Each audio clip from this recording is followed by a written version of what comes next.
पसीना निकल जाता है।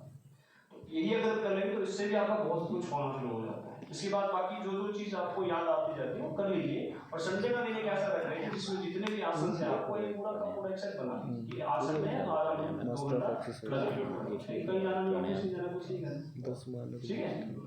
तो इस तरह से आपको अपना शेड्यूलिंग बनाना पड़ेगा ताकि इन चीजों को बेनिफिट जो ले सके। आगे चलिए, ये इसके नाम के हिसाब से पहले आसन करेंगे तो कौन सा मंत्र पढ़ना है, दूसरे में कौन सा मंत्र पढ़ना है, तीसरे में कौन सा मंत्र पढ़ सकते हैं, तो उसका डिटेल दिए गए हैं।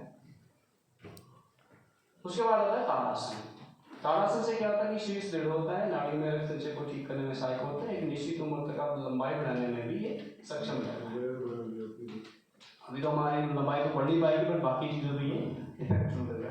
बच्चों के लिए, छोटे जिनकी हाइट नहीं बढ़ रही है उनके लिए काफी मददगार हो सकता है। उसके बाद है तिर्यक ताड़ासन। शरीर की अकड़ को दूर करता है, ताजगी प्रदान करता है, शरीर की मांसपेशियों में खिंचाव आता है, मजबूती आती है, मेरुदंड के स्वास्थ्य के लिए उपयोगी है, शरीर संतुलन प्रदान करता है और इसमें व्यक्तित्व में भी संतुलन बना रहता है।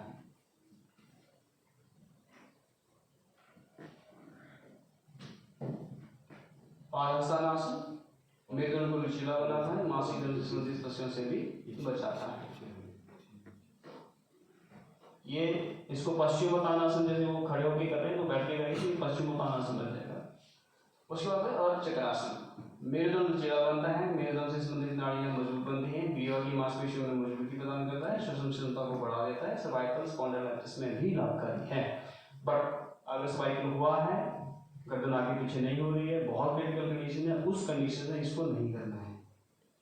कौन सी कंडीशन से करना है? अगर हल्का फुल्का दर्द रहा है तो ही करिए, अदरवाइज मान लो कि किसी को खड़े खड़े चक्कर आ रहे हैं, सर्वाइकल है, आप लोग नहीं, आप अब चक्रासन करिए, बेचारा करते सीधा नीचे गिरेगा, हट समय चोट लगेगी, कुछ हो सकता है। तो कौन सी कंडीशन में करना है वो भी आपको पता होना चाहिए। आपको क्या उसको चलो उसको फायदा हो जाएगा, तो फायदे के लिए बोला ना, बट आपको पहले ये होना चाहिए कि आपको कौन सी कंडीशन में इसको नहीं करना है।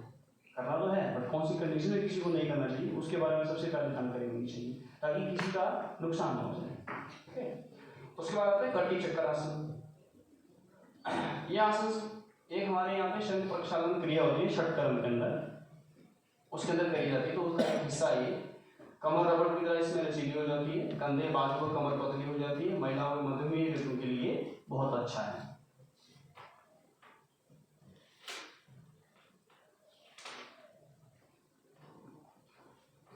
ये गरुड़ासन है, कराया तो नहीं है, इसके लाभ देख लेते हैं।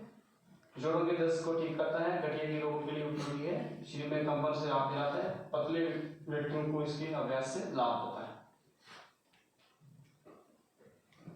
बाकी वृक्षासन, ट्री पोज जिसको बोला जाता है। बाकी यहाँ पे स्टेप्स दिए गए हैं कि किस तरह से आपने इसको लेके आना है।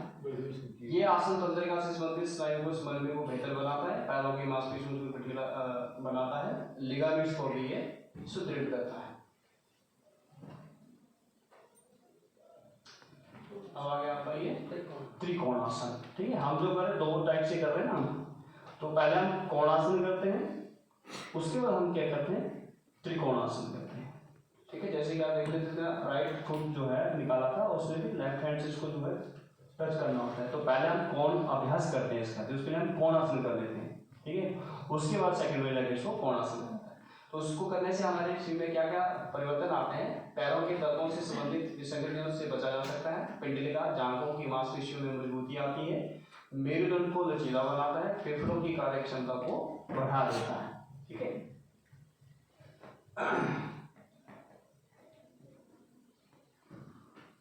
भद्रासन शरीर को दृढ़ रखता है, मस्तिष्क की स्थिरता प्रदान करता है, घुटनों और जबड़ों को मजबूत बनाता है।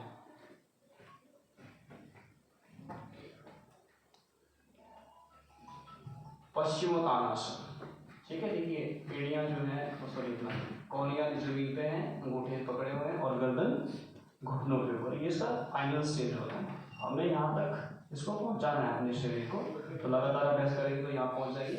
इसको करने से लाभ क्या होते हैं हमारे शरीर को?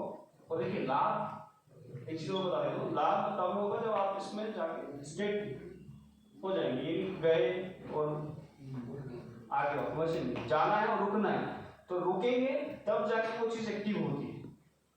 अगर मान लो मेरे को लाइट चाहिए तो स्विच ऑन करके बंद कराना तो लाइट जलेगी, उसको दबा के रखना पड़ेगा, स्विच ऑन करके पूरा तब तक चाहिए तब नहीं रख रहे हैं, तो फायदे लेने के लिए हमें इस पोजीशन में कुछ देर रुकना है। आप कितनी देर रुकना है वो आपके बॉडी के हिसाब से चलेगा, ठीक है। और कम से कम एक आसन में जो है आपने आधे मिनट तक रुकना है, मिनिमम रिक्वायरमेंट है आपकी। एक आसन जो है कम से कम आधे मिनट तो रुकना ही है, और उससे ऊपर जितना रुक पाओ आपके लिए बेनिफिट ही है। उससे कम अगर है तो समझ लो कि आपके शरीर को आपको काम करने की क्षमता है, सॉरी आवश्यकता है। नमस्कार में भी हर स्टेप को रोकना है आधा मिनट। देखो सूर्य नमस्कार में बहुत सारे टाइम है। अगर स्टार्टिंग में हम क्या करते हैं, रोकते हैं थोड़ा, जब स्टार्टिंग में करते हैं तो उसमें रोका जाता है, अपनी बॉडी को खिंचाव दिया जाता है ताकि हमारे जितने भी जॉइंट्स हैं वो खुल जाए, स्टिप्स हुए पड़ते हैं ना, तो जैसे जैसे ऐसे अभ्यास होता जाता है तो इसको तो बढ़ता जाता है, फिर वो फास्ट होता जाता है।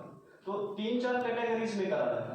तो स्टार्टिंग जब भी हम बताते हैं तो पहले इसके स्टे वाले में पहले जाइए, रुकिए, होल्ड करिए, फिर अगले वाले में जाइए, फिर किसी जाइए, फिर ऐसे जाइए। तो ये 3 कैटेगरी में इसलिए बांटा गया है क्योंकि बच्चों के लिए, जवानों के लिए और बूढ़ों के लिए, इसलिए 3 कैटेगरी में इसको रखा गया है। अगर बच्चे हैं तो उनको थोड़ा अलग से तरीके से कराया जाता है, जवान वाले तो किसी भी कैटेगरी में कर पास भी कर सकते हैं, स्लो भी कर सकते हैं, और बूढ़ों को आप फास्ट करवाएंगे तो उनको तो दिक्कत हो जाएगी ना, इसलिए 3 कैटेगरीज में रखा गया है, अलग अलग कैटेगरीज।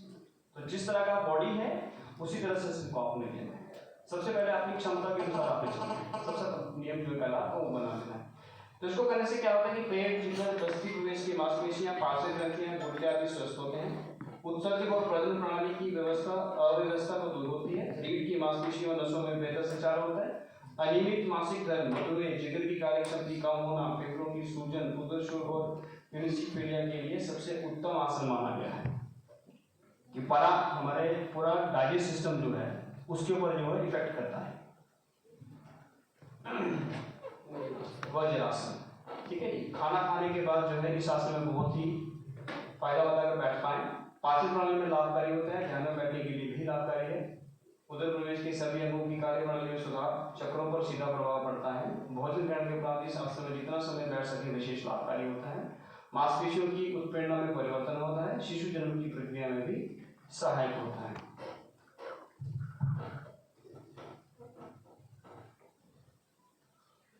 इसको छोड़ दो, इसको बैठना पॉसिबल नहीं होगा। चलिए उसके बाद आता है तितली आसन, बटरफ्लाई पोज करा था हमने। इसको करने से क्या होता है कि ध्यान और आसनों के लिए तैयार रहता है। जांघों की अंदरूनी तरफ की मांसपेशियों के तनाव में कमी आती है, थकावट को दूर करता है, दिमागी तनाव को कम करके जीवन ऊर्जा को बढ़ाता है। उत्सर्जक इंद्रियां और जननी इंद्रियों के स्वस्थ प्रक्रिया में लाभकारी होता है।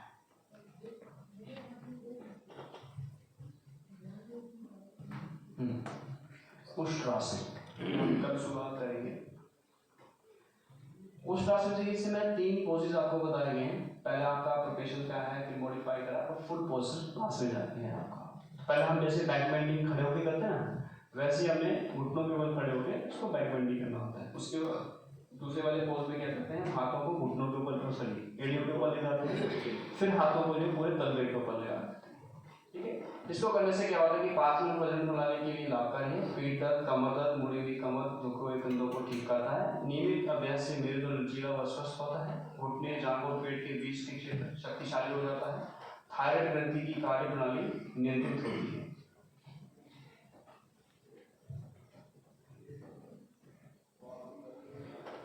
मज्जासन, ठीक है, यह बकरासन भी बोला जाता है। इसको करने से क्या होता है कि मेरुदंड की अस्थि में लचीलापन, कब्ज एवं अग्निमाद को दूर करने में सहायता करता है। पैंक्रियास की शक्ति को बढ़ा देता है। मधुमेह के प्रबंधन में भी सहायता करता है। उधर एक पदोत्तान आसन, ठीक है, एक पाँव ऊपर करके आपको जो करवाया जाता है, तो उसमें क्या होता है कि कमर एवं पीठ की मांसपेशियां मजबूत होती हैं। पाचन प्रणाली के सभी अंग पुष्ट व शक्तिशाली होते हैं।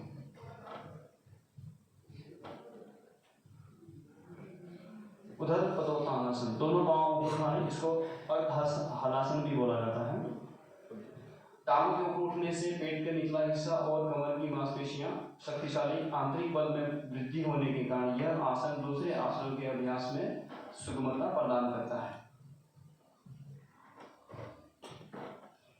भुजंगासन कमर दर्द को कम कर देता है, पीठ को लचीला, स्वस्थ व पुष्ट करता है। स्त्रियों के लिए आसन लाभदायक है। प्रजनन अंग जैसे अंडाशय और गर्भाशय की मालिश हो जाती है। फुट विकृत ग्रंथि की मालिश से कार्य क्षमता में वृद्धि होती है। मेरुदंड के सामान्य रोगों को सुधारने में सहायक है। व्यक्ति को सुव्यवस्था, ओजस्वता और नव यौवन जो है वो प्रदान करता है। मकर आसन, ये आसन मानसिक और शारीरिक संतुलन के लिए बहुत ही अच्छा है। तनाव और थकान को दूर करते हैं, रक्तचाप को नियंत्रित करता है, पीठ के निचले हिस्से की दर्द से मुक्ति होती है, मांसपेशियों में शीतलीकरण आवश्यक, पूर्ण विश्राम प्रदान करता है।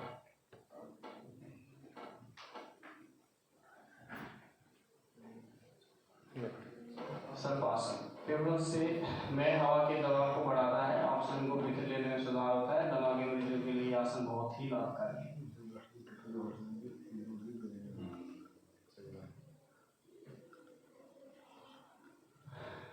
शाकासन, तनाव आदि को कम करने में सहायक होता है। जनन संबंधी एवं कब्ज से मुक्ति दिलाता है। पाचन क्रिया संबंधी व पीठ दर्द से छुटकारा दिलाता है। शलभासन, ठीक है जी। साइटिका पीठ के निचले हिस्से के पीड़ा निवारण के लिए नितंबों की मांसपेशियों विकृत प्रदेश को सुगठित बनाता है। जांघों एवं नितंबों पर एकत्रित अतिरिक्त वसा को कम करता है। मधुमेह नियंत्रण हेतु भी लाभकारी है, ठीक है। तो इसका पूरा इम्पैक्ट जो आपका लोअर नंबर और पेट के ऊपर जाता है। सेतुबंध, ये तो आज भी किया था हमने। अब साधारण चीजों से मुक्ति लाता है। कमर के सेतुबंध कमर के हिस्से की मांसपेशियों को मजबूती होती है, उदर के अंगों को साफ लाता है, पाचन क्षमता बढ़ाता है, कब्ज से छुटकारा दिलाता है।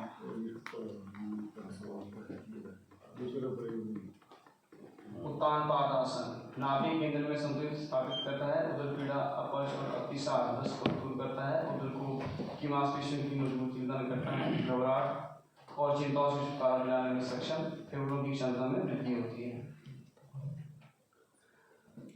ये आ गया कंदर आसन। देखो सेतुबंध आसन और दूसरा आसन बताइए। कंदर आसन में सिमिलरिटीज हैं, बट इसमें तो पोस्चर में थोड़ा सा डिफरेंस होता है। ये जो इसने केव बना दिया है इसको, उसने क्या कहता है, पूरा सेतु बना के रखा था।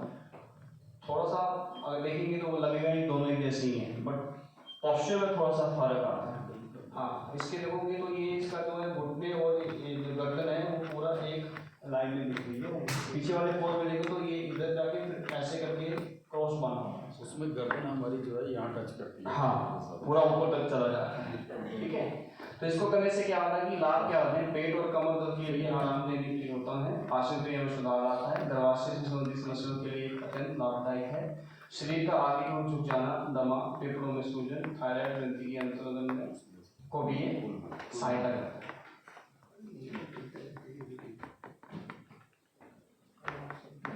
हलासन, ठीक है।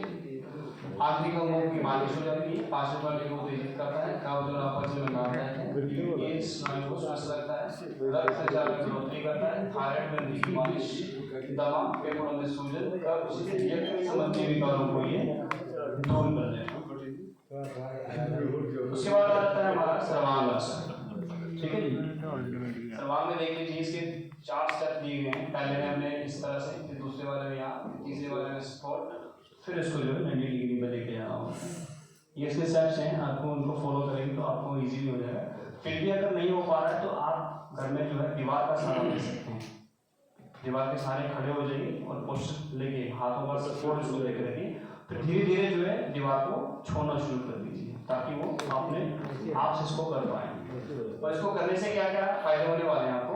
थायराइड ग्रंथि के कार्य का संतुलन, ग्रंथि शरीर को ऊर्जा प्रदान करता है, रक्त प्रवाह, पाचन तनाव को दूर करता है, उदर प्रवेश अंगों की मालिश, प्रजनन प्रणाली, स्नायु प्रणाली में संतुलन, मानसिक और भावनात्मक खूनी बवासीर से राहत, गर्दन के पीछे रुका में लचीलापन आना, गर्दन से मस्तिष्क तक जाने वाले नसें खुश होती हैं, सर्दी, जुकाम, खांसी, फ्लू आदि रोगों से बचाता है, मांसपेशियां मजबूत, रीढ़ की हड्डी का लचीलापन आना संभव हो पाता है।